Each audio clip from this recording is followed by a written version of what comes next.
Do you feel overwhelmed by all the expert advice on improving your relationship? Many so-called experts offer one-sided solutions that force you to choose between your own well-being and your relationship. But it doesn't have to be that way.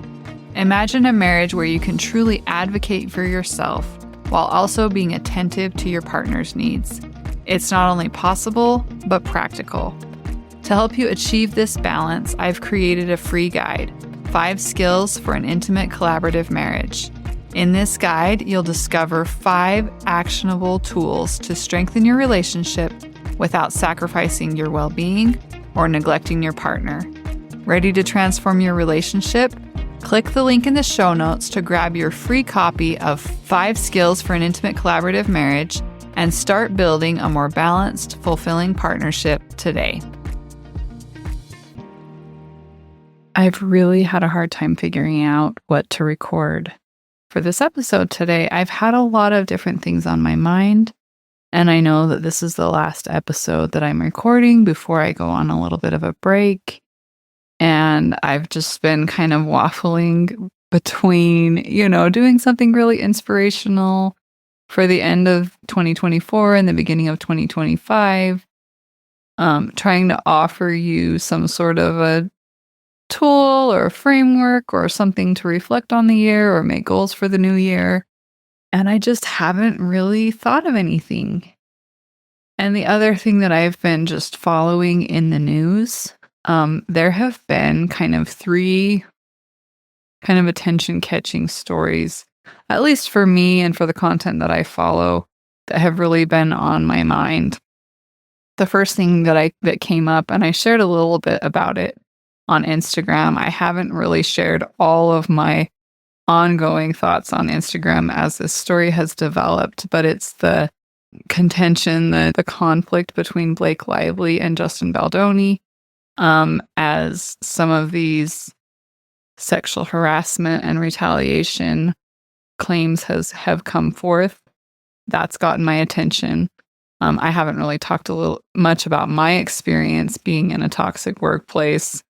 But that story kind of hit home just based on some of the things that I've experienced in the workplace and some of the backlash that I have received from speaking up about those experiences in my workplace, and also just speaking up in general as a woman who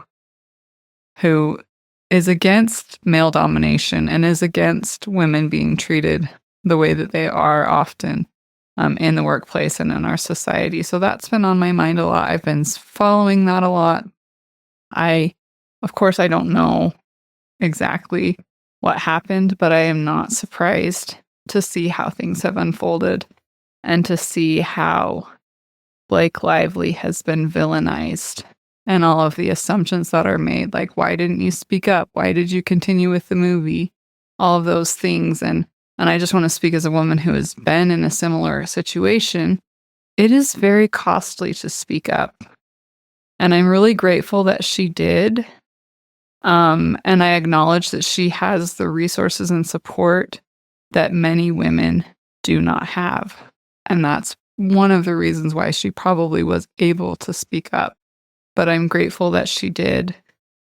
Because these conversations are important, and it's important to take some of these conversations out of the darkness of, HR complaints and behind closed doors, non-disclosure agreements and all of that, and really talk about what is happening when someone like Justin Baldoni, who claims to be an ally of women, turns out to probably not be who he says he is. The other story that I've kind of been paying attention to is some legal proceedings between Donald Trump and one of the many women who have accused him of sexual assault, and that case was overturned. And I just have briefly done a little bit of reading on that, not nearly as much as the Blake and Justin story, but of course, that's concerning because this man is our president, and that is very concerning to me. But it's also refreshing to see that these things are being talked about more openly. And then there's the other story, and I cannot remember the woman's name, but the woman in France who brought up a case against her husband for drugging her and allowing many men to come and violate her. And these are just common, everyday men who have the opportunity, who were given the opportunity to do something utterly disgusting and despicable, and they did it. And they're being called out for it. And it's really sad to me. But again, I'm really glad that we're having these conversations in a more public way.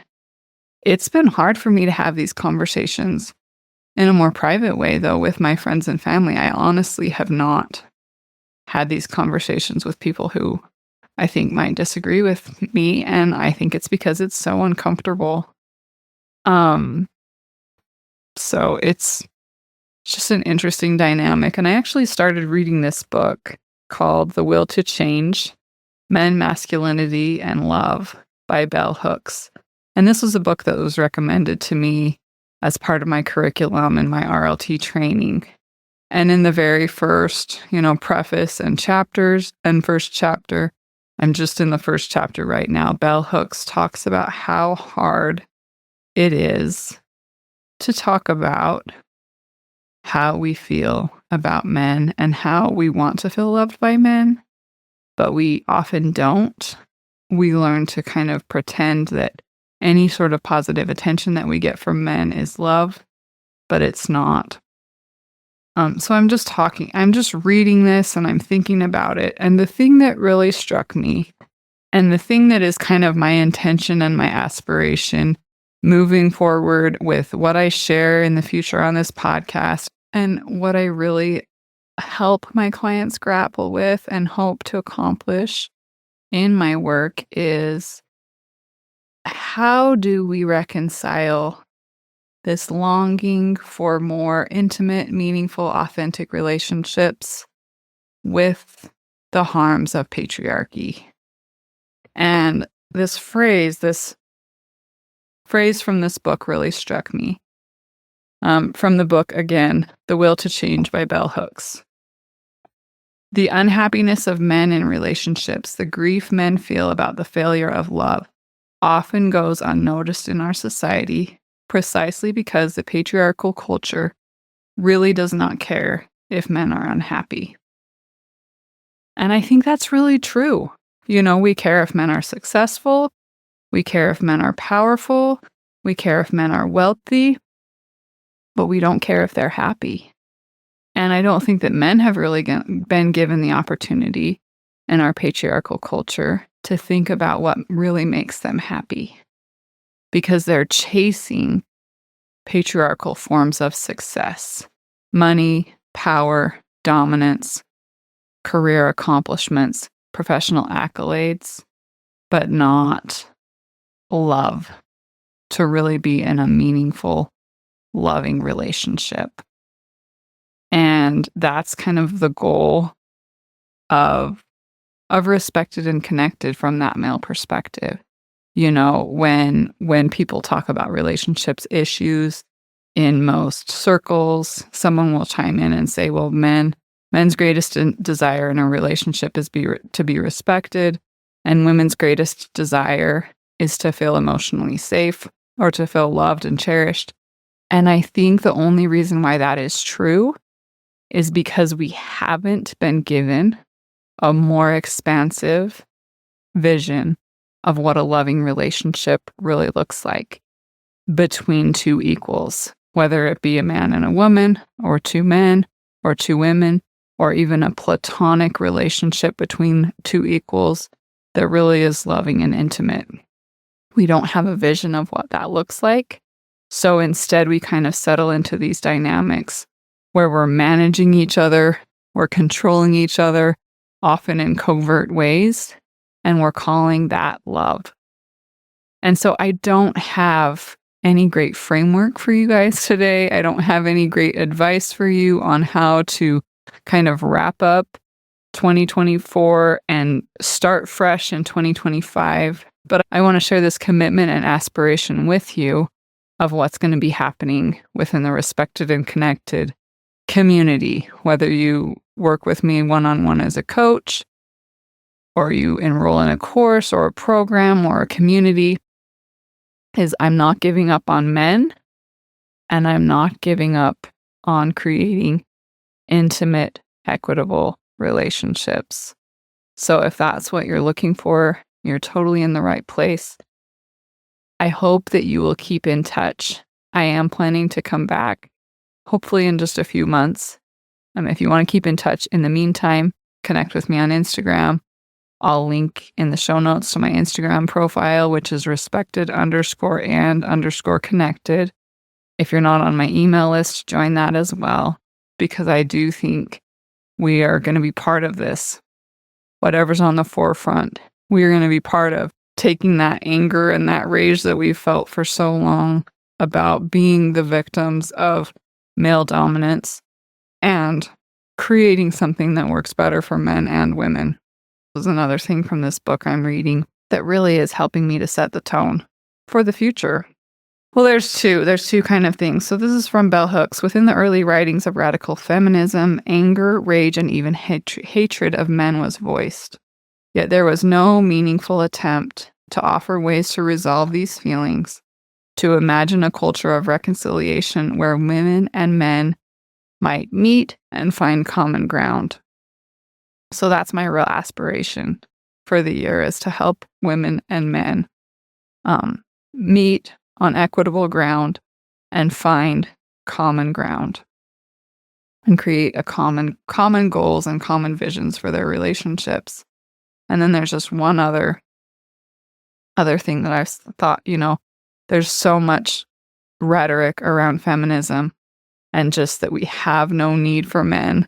And I think if we really had accepted that, and if we really had accepted that men were totally hopeless and unnecessary, we wouldn't still be trying to change the system. But I think it's that underlying wish that we really all have to include men in our vision for the future, that we can't give up on men. And we just have to continue inviting them into our vision for more equitable, loving relationships. So that's what I have. It's nothing flashy or fancy. I don't have a magic solution for all of this, but I just want to encourage you all to keep working at it and keep hoping for it. Thanks so much for listening to the Respected and Connected podcast. It means the world to me that you're here and that you value strong, healthy relationships. If you like what you're hearing on the podcast and you know that it can help others, please take the time to rate, review, and share the podcast so that we can spread this message and reach more people like you who are looking for help to create more intimacy and collaboration in their most important relationships. If you found value in what you heard today and you're ready for something more, click the link in the show notes to access more programs and resources to help you on your journey of creating meaningful, satisfying relationships.